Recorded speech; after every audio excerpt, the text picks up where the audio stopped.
Okay, beautiful summer day. It's about 95 degrees outside, about 95 degrees inside.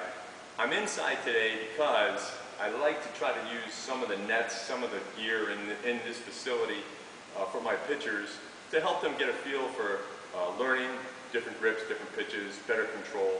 Sometimes the nets, sometimes the buckets, sometimes just having yourself off a baseball field will help you focus more on your motion. Okay, sometimes I like to have the catcher out of the equation. I like to have the stress of trying to throw a perfect strike off the mound out of the equation when you're trying to learn something new. So, we're going to talk about the curveball today, something new. I have a lot of kids that are always looking to try to throw a better curveball. A lot of parents, they'll come up to me with a lesson saying, geez, he really needs to throw a better curveball. And we all do. We all have, and I don't think you ever get the perfect curveball. There's always something you can do better, more consistent, sharper break. What I want to do here is try to get kids used to keeping that ball going down and away, keeping it from hanging up high, spinning and floating. And this little drill that I'm going to show right here has been a real nice one for the kids over the last year or two, and I'm sure other coaches have done it. I pulled it out, and I'll explain what I'm thinking about. This is the way I always felt I threw my breaking pitches, whether it was a slider or a curveball. So what I'm going to do, I'm going to have Steph go up here on the mound, and you're going to see that I've taken an L screen, and I have the L screen straight down the middle.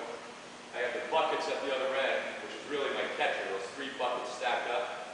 Okay, this is just me, a bucket of baseballs, an L screen, and some buckets inside a cage. And what I want you to think about is, I'm going to come out of the picture here for a minute. You're going to look right here and you're going to see L screen. That line right there is almost the visual you want to have as a pitcher in your mind's eye. You're saying, okay, I'm throwing a curveball. If I'm a right-hander, really anything on the right side of that L screen is unacceptable as a pitcher. You want to have everything starting dead center and over, okay? As you get better and sharper with this, obviously you can drop it in, backdoor, and you can do something like start it here at the batter and drop it in. But this is really getting you used to finishing this pitch off out over in front of your eyes.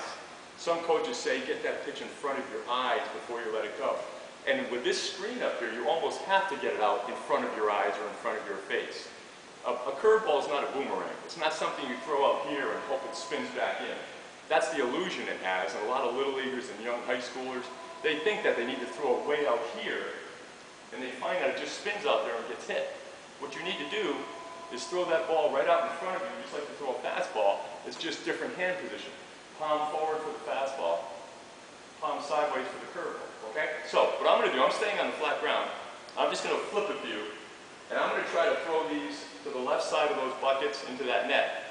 I don't want to hit the buckets right now. I want everything just bouncing over. I'm just going to do it very slowly, maybe 2 or 3. So I'm going to grab baseball out of the bucket, one in my glove. I'm going to stand. I'm not going to worry about my windup. This is just for release point. Just like a good free throw shooter in basketball, you just want release point, touch. It's like shooting free throws where you want to drop them over to the left of those buckets. So